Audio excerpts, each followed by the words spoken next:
What is up, everybody? Welcome back to another episode of the Rewired Soul podcast. And I'm so excited because today, I have Jessica Lahey as a guest, all right? And yeah, we're going to be talking about the gift of failure with children, why our kids need to fail, why they need to be bad at stuff, how it helps them, and we have a great discussion about middle school, high school, college, growing up, being an adult.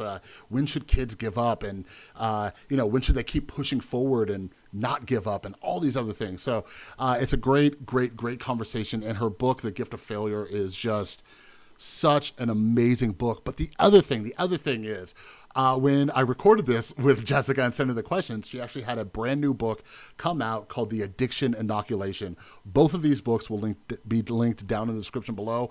But Jessica, like myself, is in recovery as well.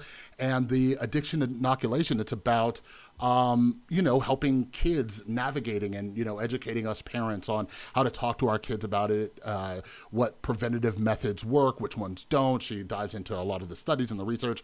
But yeah, both of these books are amazing. Make sure you check them both out. But anyways, before we get started, if you're not yet, make sure you are following the podcast, whether it's on Apple or Spotify, or subscribing. That really helps out with the algorithm. When it sees those numbers, it's like, oh, I guess people like this, and it spreads the word. But yeah, also if you leave a rating, if you review it, that helps too. And maybe the biggest help of all is you share this, because I know for a fact you're going to listen to this episode and you're going to think about some parents that you know, whether it's like friends that you have or like family members who have kids, and you're going to be like, you know what, they need to hear this, right? So make sure you share this episode over on Twitter or Facebook or Instagram or whatever it is, Reddit, whatever tickles your fancy, all right? But anyways, I'm super excited for you all to hear this episode with Jessica Lahey discussing her book, The Gift of Failure. And without further ado, here is our chat.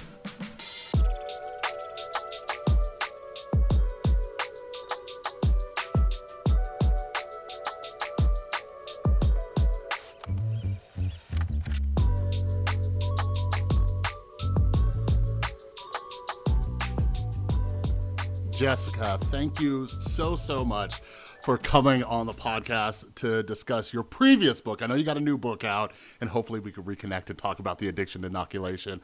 But today we're talking about The Gift of Failure, and I loved this book so much. Like yourself, I'm a recovering alcoholic, and I had numerous relapses, and I personally didn't get sober until I realized that, my quote unquote failures were legitimately like my best teachers. So yeah, I just celebrated 9 years sober, and as a parent, I try to teach my son about the gift of failure as well. So in your book, you start off with a chapter that's titled "How Failure Became a Dirty Word." So my first question for you about the book, in your opinion, why are some parents so afraid to let their children fail? And why don't they recognize how this isn't preparing them for, a realistic life in the future? Hi, Chris, and thank you so much for your enthusiasm for my book. It means so much to me. I think as writers, we tend to get used to sitting in these rooms by ourselves, or as I am right now with 3 dogs, and writing stuff, and it gets kind of separated from the people out there in the world. And so it means a lot to me when something I've written means something to someone. So thank you so much. So how failure became a dirty word. There's a lot of factors that led to sort of where we got now. Part of that has to do with, a history of, now we're having children older after more work experience, after more school experience. We're having fewer children. We're in a situation where, from an economic standpoint, we can't expect our children to do better than we did. And that's new, actually, in American history. And then we have a 24/7 media that, tells us constantly about all of the doom and gloom. Our kids are never going to get into college. They the articles and news stories that we tend to hear are ones that outrage, simply because news articles that outrage are more likely to be shared. So, we tend to think of all of these dangers looming and the things that our kids have to do in order to be excel from, be better than all the other kids, which sets our kids up to be in an adversarial relationship with their friends and their classmates. And we're no longer thinking about classrooms as a community. We're thinking about them as a place where our kid needs to be the best. So all of those things, plus just our normal emotional response to not wanting to see our kid frustrated. When our kid gets frustrated in gift of failure, I describe, my kid couldn't tie his shoes. He was 9 years old and he couldn't tie his shoes because it was too hard for me to see him feel stupid and flop back and go boneless and be like, I'm never, ever going to tie my shoes ever. So it's a normal emotional response to not wanting to see our kids suffer. And, there's an overlap here with substance use prevention, which is that we're now in a place where we don't expect pain to be a part of our child's existence ever. We can obliterate pain with very powerful medications. And so that's how we got to a place where it's become normal for kids to be offered opiates after wisdom tooth extraction. And that doesn't need to be a normal part of it. Having a little bit of pain here and there, being frustrated here and there, these are normal parts of childhood. And I think we need to sort of move our line in the sand about when we step in, when it's too much risk, when it's too much for our kids to handle, and just start by just putting our toe over that line and letting our kids struggle for just a little bit longer. The other thing is that a lot of people have become overly directive parents, where in service to not seeing our kids struggle too much, we give them all of the instructions, like as they're doing something. And the problem is that overly directive parents and overly controlling parents are more likely to have kids who can't feel frustrated, who can't push through frustration in order to sort of look at what they're doing from another angle. And in teaching, what we know is that one of the more powerful tools we have to teach is something called desirable difficulties. And if you think about who can sort of persist doing something that's slightly above their ability level, slightly frustrating for them, it's going to be kids who can wrestle a little bit with frustration and yet stick with it. So when we overparent our kids, we're actually setting them up to be less able to learn, to be less innovative, because they're less likely to respond to a challenge, an academic challenge, an intellectual challenge, an emotional challenge with innovation or creativity, and more likely to just give up. And the research is really clear on that. Yeah, absolutely. And I think the first thing, that you pointed out that's really important is that we, as parents, we don't want our kids to feel frustrated or feel dumb or anything like that. It's because we love, because we care. So, I think, it's important for us to kind of realize it's coming from a good place. None of us want to set our kids up for failure. But like you mentioned, we need to understand, how our culture has kind of evolved into this place where we don't want to feel, discomfort, and we're afraid that, our kids aren't going to get into the right college or not going to get a good job and da-da-da-da-da, And something I've been thinking about a lot lately, I don't know if it's because I've been reading books on just kind of the quote unquote happiness industry and stuff like that, but something that really helped me out with my mental health and my recovery and everything is just kind of asking myself, where did this expectation come from that life, this crazy thing called life, is supposed to be easy, and we're never supposed to face challenges or obstacles. We're not supposed to have bad days and everything like that. And, once I personally figured that out, I'm like, hey, there's going to be frustrations. There's going to be bad days. My mood isn't going to be 100% all the time. And when I sit back and really question it, it's like, isn't that kind of an unrealistic expectation that any of us think that life is just supposed to be this smooth sailing, from childhood into adulthood? So that's kind of personally what I do with my son, and I understand that it's going to be frustrating and, things are going to happen. And like you mentioned, with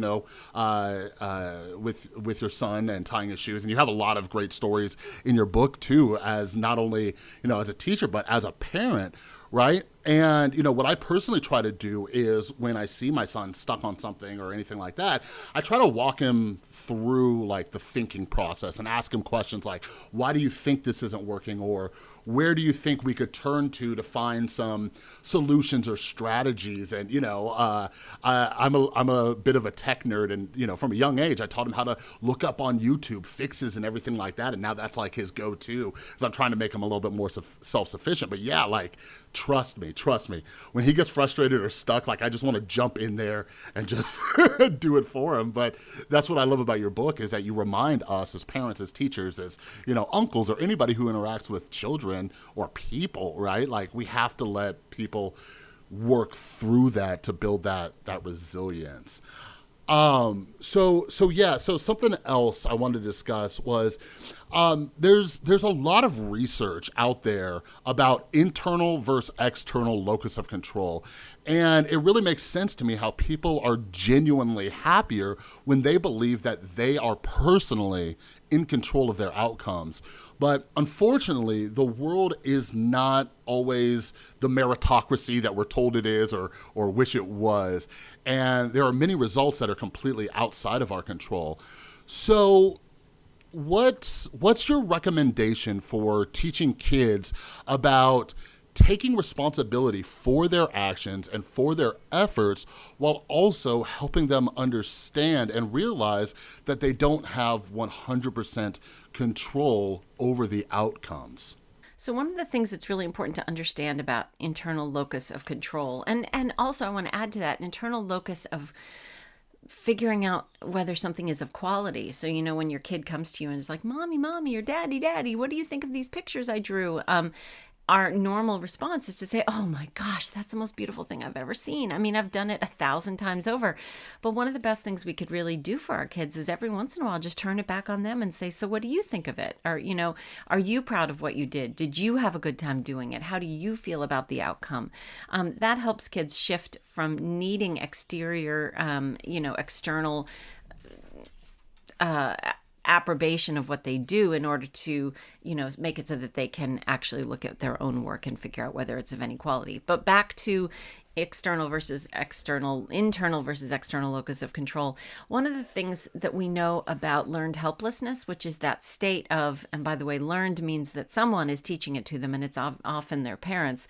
When a kid is I used to call it feigning helplessness, but it's really this learned helplessness where kids don't believe that they can do anything, or at least feigning it so that they can get us to do it for them. The learned helplessness is actually a natural response in our brains. There's some research that Martin Seligman just did a wonderful meta-study, well, not just, a couple of years ago, did a wonderful meta-study on learned helplessness. And it turns out that going boneless, helpless, and in the face of something that's challenging, or in the face of prolonged suffering or pain, it's normal. This is a normal human response. But the way to interrupt that is to give control back to the subject, whether that's a rat in a cage being tested, or that's us as humans. So when faced with feelings of helplessness, finding small wins for your kid or for you can give you back a sense of control, and not just a sense of control, but a sense of self-efficacy. And one of the things I talk about in the addiction inoculation is that self-efficacy is a really important preventative measure for mitigating risk for kids for substance use disorder. It's also a really important function of how your kid moves through the world, and how, whether they feel like they have the ability to have hope, because hope is, thanks to Shane Lopez, who wrote this wonderful book called Making Hope Happen. His definition of hope is that you can envision a better world, number one, and number two, that you can envision, or that you feel that you have the power to make it so.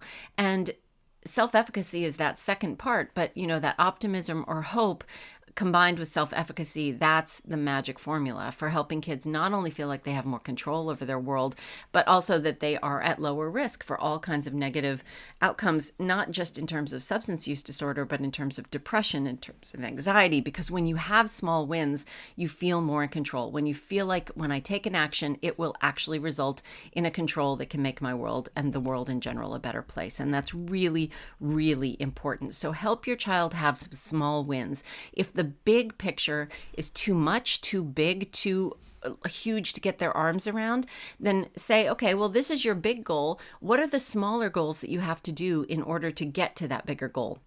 There's a documentary I recommend all the time. It's like 15 minutes long. It was made by REI, the outdoor company, and it's called Follow Through. And it follows a free skier named Caroline Gleich. Full disclosure, she's a former student of mine. She's a mountaineer and free skier and sports model. And she wanted to ski all of the routes in the shooting gallery in the Wasatch Range in Utah, and she couldn't just go out and do that. It was too dangerous, too big, too just immense of a goal. She had to do a lot of small things in order to make that large goal happen. So in my classroom, especially in my drug and alcohol rehab classroom, I used to show that video and then have the kids come up with their biggest, most outrageous and audacious, humongous life goal, and then sit down and work on all of the small things, the action items they would have to do in order to get to that big goal. And of course, the first one is usually get sober, stay sober. But helping kids achieve those small wins is going to do a lot in order to get them some feelings of self-efficacy, some control over, the world, and that really does a lot to mitigate feelings of learned helplessness. I absolutely I love that, Jessica, and that makes total sense. I forgot. I can't remember if you talked about it in this book or if I read it in another book, but I've heard, I think I've actually heard a few times that one of the best things that we could do, especially with, children, is to focus on the effort rather than the outcome, right? And that's something that I work on a lot. I try to be like, hey, like how hard did you try? How did, what did you do, or what can we do better next time? I've really tried to, instill in my son, because he wants to do great. He wants to get great grades, and he does. But, if he slacks, it gets like, upset. Not slacks, but if he performs less than what he expected of himself. And, I try to remind him, I'm like, hey, if you tried your best, if you did everything you needed to do, if you took all those small steps that you're kind of talking about, Jessica, if you did all those things, like, do you think that, like, we'd ever be upset with you? Like, any of us would be disappointed? And it's like, absolutely not. But yeah, I absolutely love what you're talking about too, with taking these big goals, breaking them down. Like, what do I need to do to reach that? And I think, for anybody out there in recovery, like us, like, that makes sense too. Like, staying sober, when I first got sober and they were like, oh, you got to stay sober forever, that was insanity. That was pure insanity to me. But when they broke it down, like, hey, no, you just got to stay sober for today. You just got to stay sober for an hour. And I broke it down like that, it helped. And I try to do that with bigger tasks, whether it's launching this podcast or making YouTube videos or, doing my own writing. I try to break it down into small tasks. And I think it's good, or great even, to start teaching that to our kids, to break it down. And because I think too is you start acquiring all these other skills and these resilience along the way. So even if that big goal doesn't happen, you've built up all this, wisdom and knowledge and perseverance through the process that could be useful in other aspects of your life. But yeah, so as I mentioned, my son, 12 years old, he's awesome, self-driven. And recently, Netflix released a documentary about the college admission scandal we all know about, with like the celebrities and what's her name from Full House? You know who I'm talking about. But anyways, I had my son watch it with us for a better understanding of how the college system can be rigged for those with money. And in your book, you go through different stages of education, like middle school as well as high school and beyond. So as a teacher and a parent, how do you personally reconcile teaching children work ethic and the gift of failure while also recognizing that there are some of these systemic issues. Have you ever encountered situations where a hardworking kid didn't get the results they deserved due to the way that the system is set up? So I have been through college admissions already with one kid, and we're about to go through it with another one. And my friends we're all at that same place right now. One of my closest friends, her kid just decided on his school the other day, and she, especially in this year when COVID has gotten rid of a lot of testing requirements, it's been a really challenging year for a lot of kids.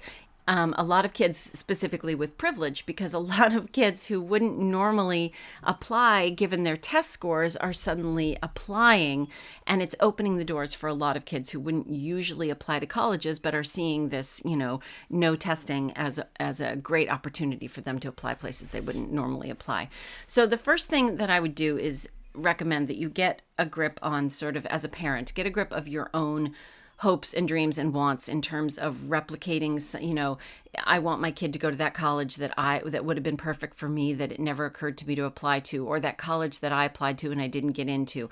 What is it exactly? Is it, to be really blunt, is it that you want that sticker on the back of your car so that when you're in the grocery store parking lot in your town, people are going to be like, oh my gosh, Stanford, or oh my gosh, Harvard, or whatever. One of the first things I did with my older son when he started looking at colleges was I picked one emblematic thing, no pun intended.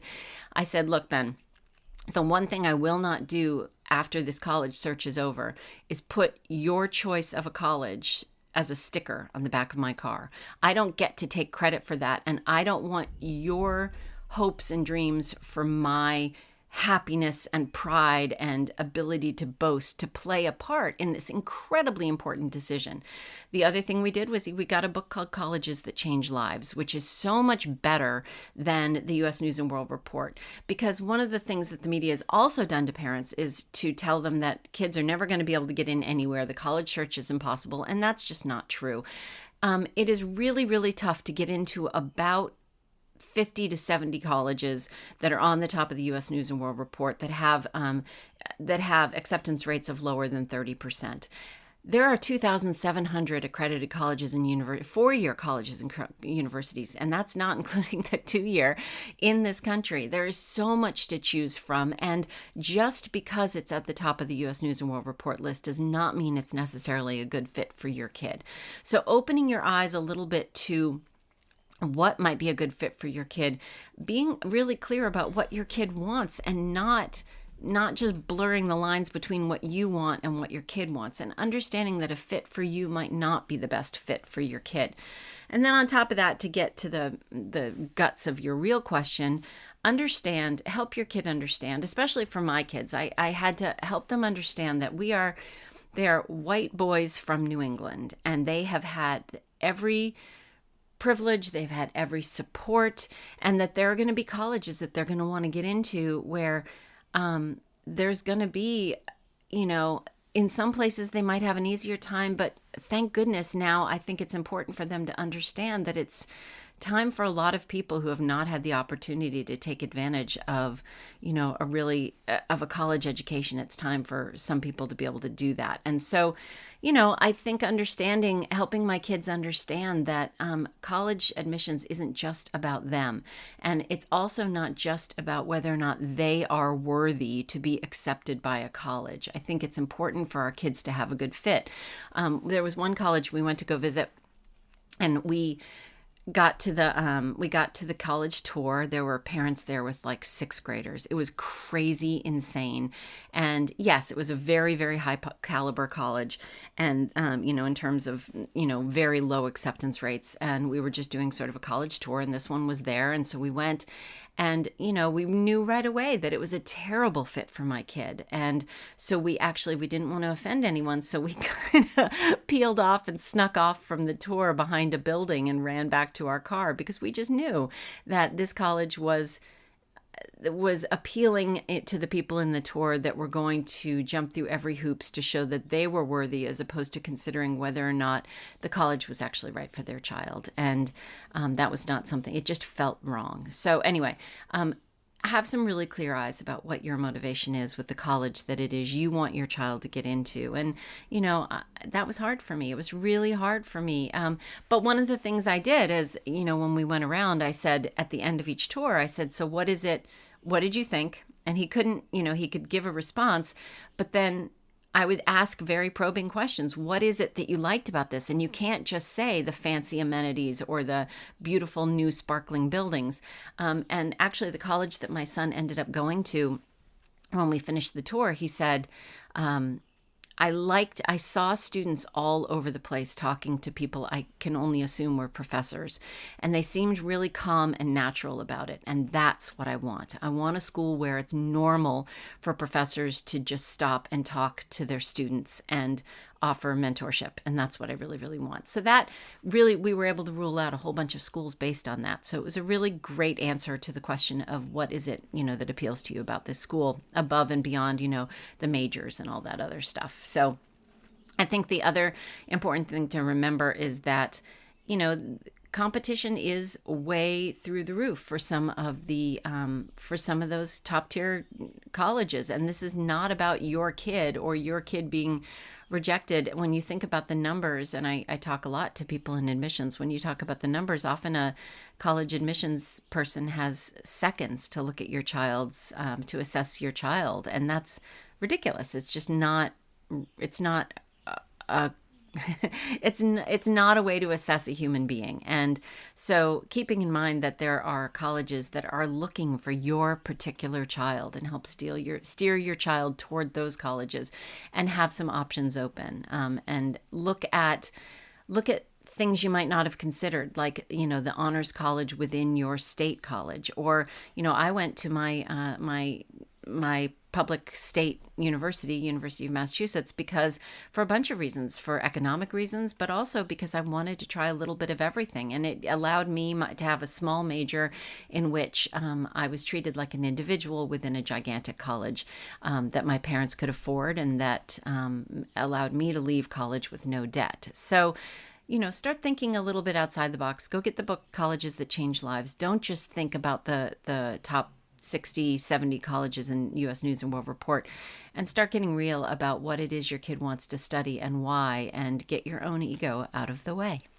Yeah, I think that's so important. I was talking with somebody else the other day, and it's this question around, what are our motivations? Why are we doing what we're doing? I lived a lot of my life trying to impress other people, and it made me miserable, right? And when I look at just mental health rates and everything like that, everybody has their own, reasons and theories, like, oh, why, so many people are depressed or anxious or whatever it is. But personally, I think one of the main factors is that we are trying to live our life in a way to impress other people, whether it's, our peers or our parents or whatever it is.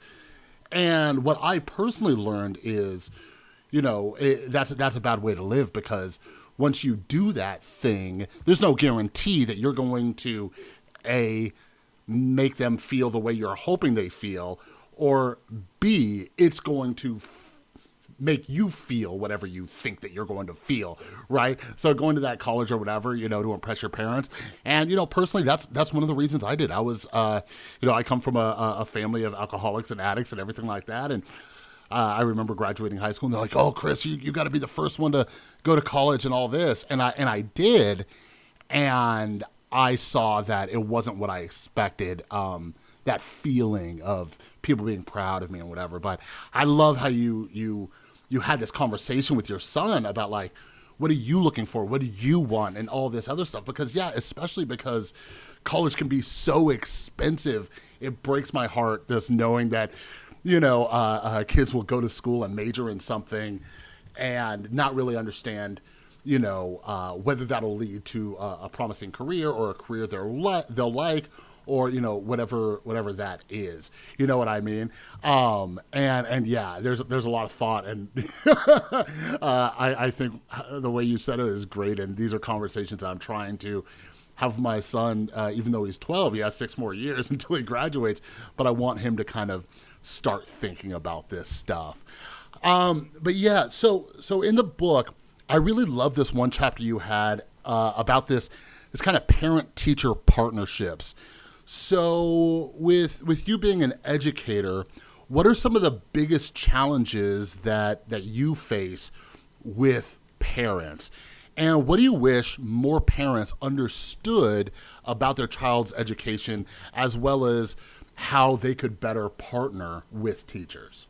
So, parents. So it's been a while. I have full disclosure. It's been a while since I've had to really deal with parents, because for the last 5 years of my teaching career, and I haven't taught now for 3 years, 2 years, 3 years, I dealt with no parents because I was teaching at an inpatient rehab for adolescents. So, however, I have spent a lot of time teaching every grade from 6 to 12, and in both hoity-toity public schools, private schools, and public schools, both hoity and very not unhoity. And it's really, what's really interesting is every single place I go, also as a speaker, administrators say to me, yeah, I know you do a lot of speaking all over the place, but you would not believe the pressure here. The pressure here is just unlike anything you've ever seen. And I'm not talking about like DC, New York, Los Angeles, San Francisco. While that's true in those places, I'm also talking about, outside Indianapolis and outside Kansas City, and it exists everywhere. And so I think understanding that we are kind of our own worst enemy, meaning parents, we tend to really rile ourselves up. I wrote an article for The Atlantic called "Why Back to School Night Made Me Feel Like a Bad Parent." That's about parents competing with other parents and really riling them up. And so one of the things we have to do when we think about parent-teacher relationships and homes is to think of them more as homeschool relationships, not just parent-teacher relationships. Because from a fairly early age, you need to start as a parent getting out of the kid's way and letting the child be the conduit between homeschool communication. And yes, it is going to be frustrating at first because, kids don't have full-on executive function. And by the time your kid gets to middle school, really, they should be the main source, the main conduit of information between home and school. And I understand that it's really tempting to log on that portal and check it, 1,000 times a day. But as someone who has never checked the portal as a parent, I think it's really important to remember that what the portal does, especially when it is being released by schools without any training or any guidance as to how to use it in a healthy way, it's putting the onus on parents and saying to parents, you are in charge of all homeschool communication. Here's the ID and username. And that's just a real disservice to parents because that shouldn't be the case. If you get heebie-jeebies about never checking it, there in Gift of Failure, there's a whole bunch of guidance about how to wean yourself off of it or how to make it productive for you and your kid to sort of check the portal on a regular basis.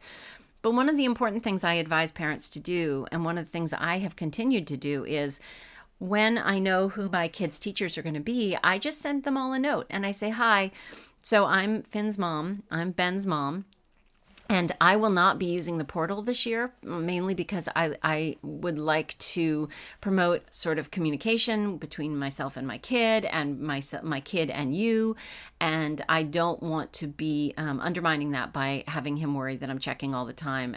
And one of the dark side of the portal is that what's happened now is sometimes parents are finding out about grades before kids are. And I had this happen. I was talking with a kid who in real time this happened, and it turns out that the grade was wrong.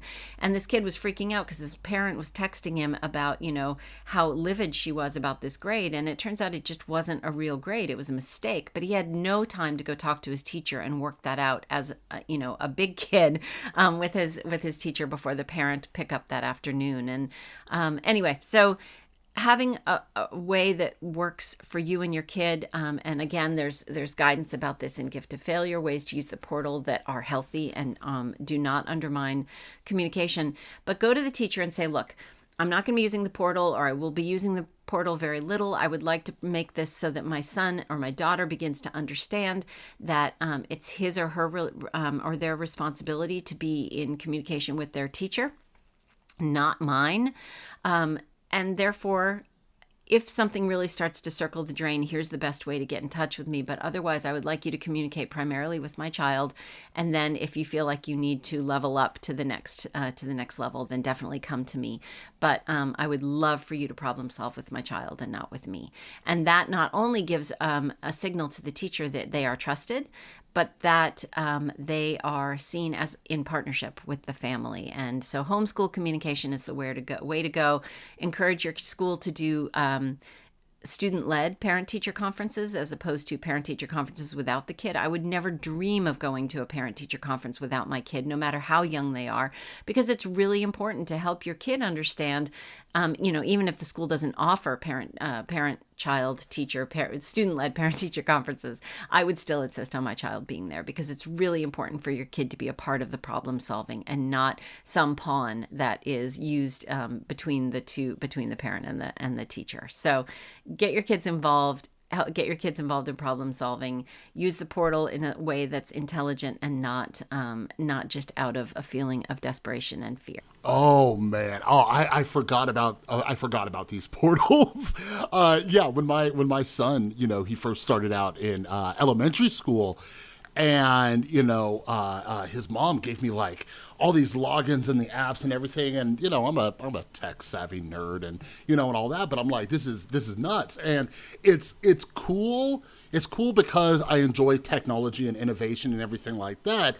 But like you said, and this kind of makes me feel better, people can get hooked on it, and we develop these habits of just checking and checking and checking. But I think you bring up an excellent point about the kind of communication aspect and everything. And I love that suggestion of just like reaching out to the teacher and being like, here's how to communicate with me if you absolutely need to. But other than that, we're going to use, the child as a conduit of information.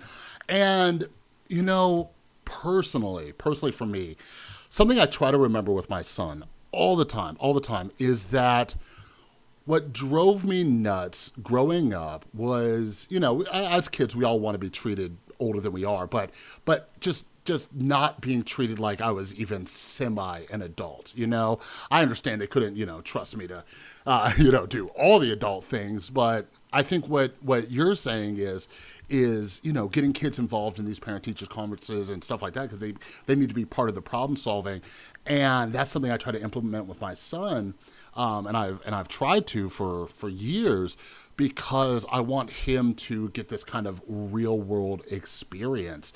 I want him to get better at problem solving and seeing different situations and seeing just how we interact with different people, and just so many different things. So I'm really glad that you brought that up, and getting the children involved.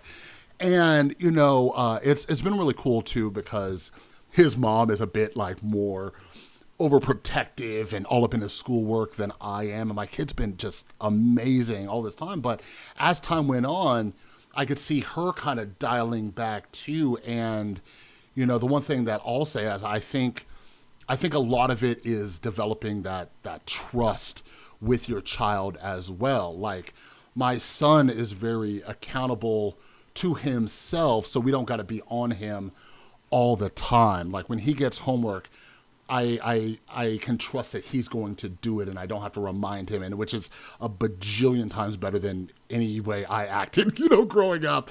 Not only did my parents not know about the schoolwork I had, but they didn't, when it was due or anything, and I would procrastinate and all that kind of stuff. But, sometimes I wonder whose kid he is, because he gets ahead of these things. But I think it's been this kind of, instilling trust in him over the years. And I think he knows, he's learned over the years that if, he loses our trust in whatever way it is, whether it's like doing his chores, doing his homework, or, acting up at school or whatever it is, then we're going to reevaluate and adjust, because he's lost some of our trust. You know what I mean? So he gets that freedom as the trust grows, so he could be, more self-sufficient and all that stuff.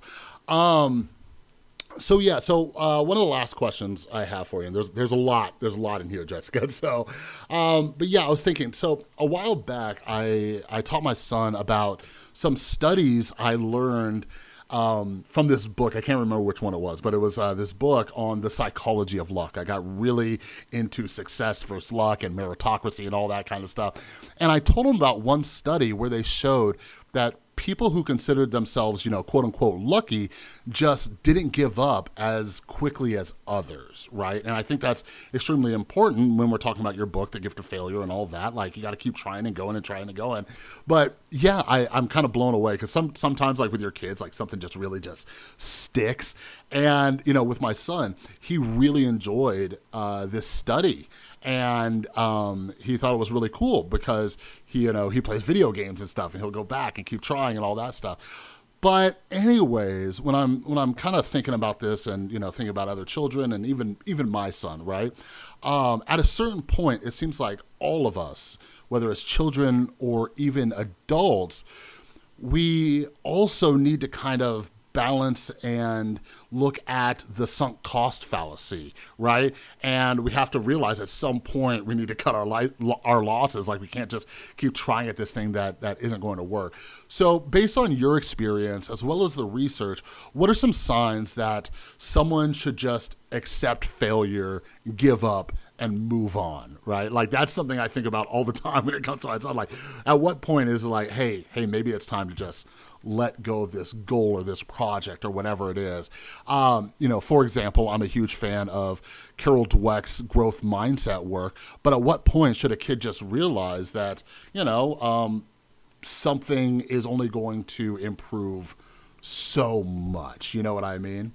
I love this question about luck because it turns out that optimism is another really important part of this. And actually, if you want to read a really interesting book about the effect of believing in luck, you should read Maria Konikova's book. Oh, and it just slipped at her one about poker. I'll think of it in just a second. Because her book about poker is really about mastery. Poker is a really interesting analogy for attempting to get some control over luck in your life. The Biggest Bluff, that's the name of the book. Because what Maria found is that there's a lot of mastery involved and a lot of optimism involved and a lot of psychology involved in mastering luck. And I loved that book for that reason. But there's some fantastic books about optimism as well. Not the optimism bias, but also Martin Seligman has a book on the optimistic child. I recommend, Shane Lopez's book, Making Hope Happen, because hope, optimism, all of these things feed into a sense of self-efficacy. They feed into a sense of that a kid can self-advocate.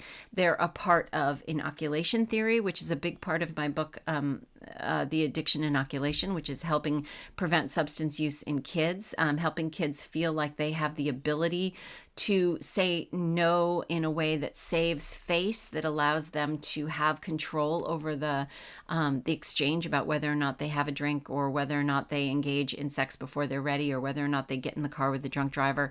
The inoculation theory is really powerful, and that really feeds back into the idea of self-efficacy, hope, luck, all of that sort of stuff. So I love this question of luck, and I think the other thing we need to think about is that as girls and boys have slightly, and this is a vast overgeneralization, but there's research that shows that boys are a little bit better at saying, oh, I screwed that thing up, that test over there. I'm fine. I'm still cool. But that test over there, that was a failure. Whereas girls are a little more likely to look at that test that they failed and say, I am a failure. And the problem with that they own that failure as part of their own persona, their own self-worth. The other problem is that they're less likely to look at evidence of their own success and internalize that. They're more likely to say, oh, I got lucky, the timing was good, I had a good lab partner, the teacher just likes me, that kind of stuff. So especially with girls, I think it's going to be really important for them to stop pawning things off on luck. And while there is, there's so much luck and chance involved in this world, whether or not you're born white or you're born black, whether or not you're born rich or born poor, whether or not you're born into, a full intact family with two supportive parents. There's so much chance involved in this world. But the problem is that talking a lot about how chance impacts children's outcomes lends itself to thinking a little bit more and about helplessness and feeling helpless.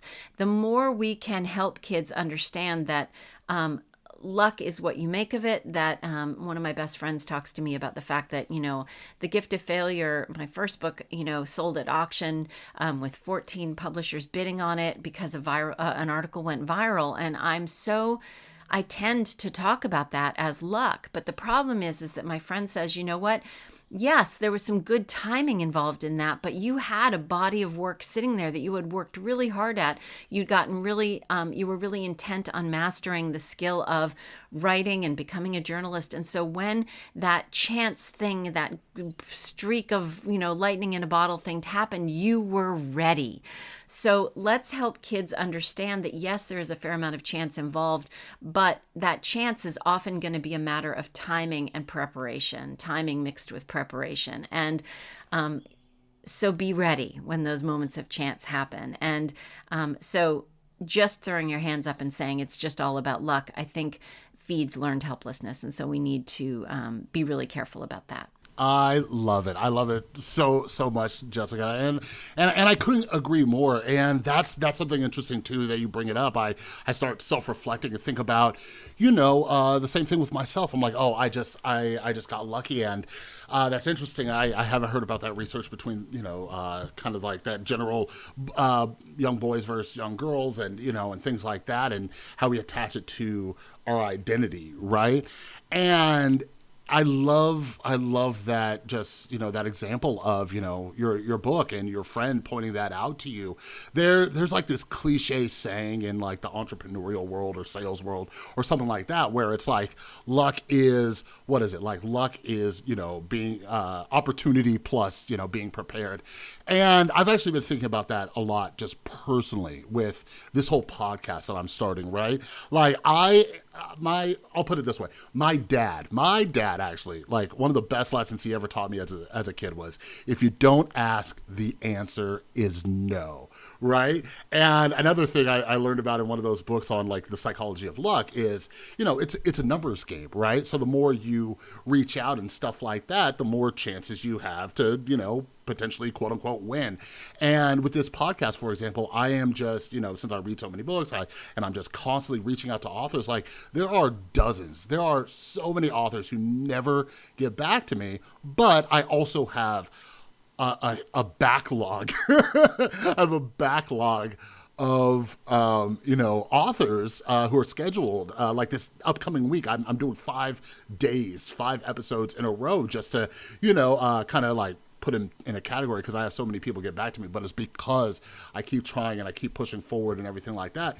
But also to your what you just said about, being prepared and like this body of work that you have and everything like that is kind of like what we discussed earlier is when we look at failure, and even for our children, when you try something and when you move forward and when you don't give up and, when you experience some of this failure, you're learning and you're gaining experience and you're gaining knowledge and wisdom and everything like that.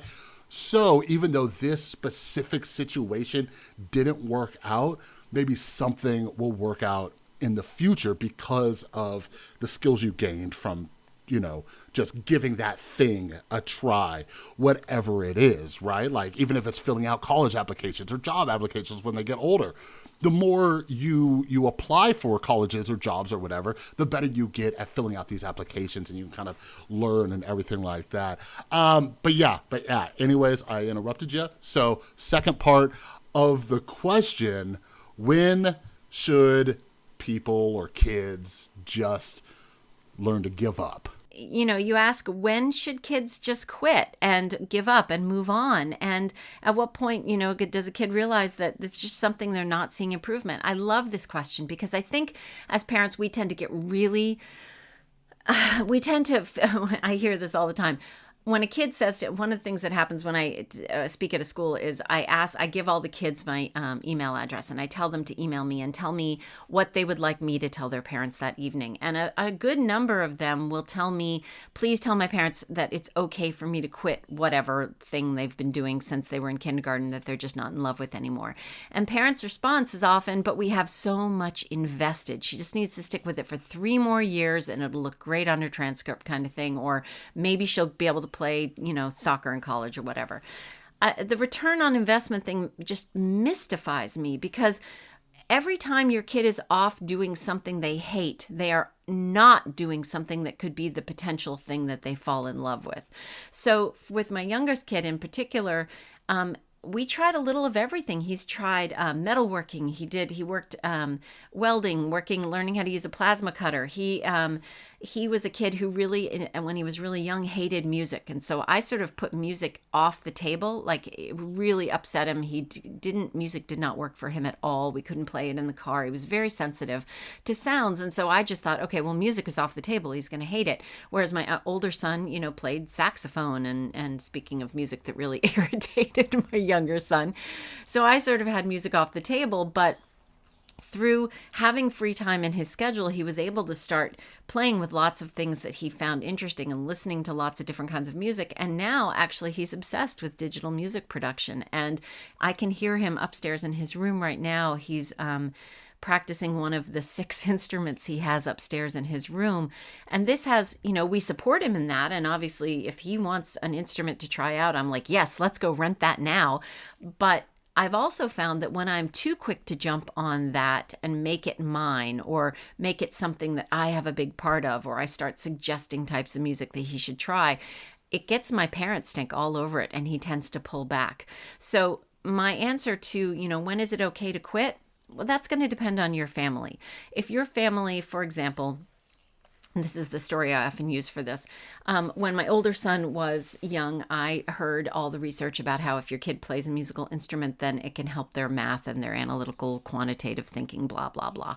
So we rolled the piano down from our neighbor's house because they were done with it. And we rolled it downhill to our house. And my older kid started piano lessons. And we had a honeymoon phase of, I don't know, maybe a week and a half.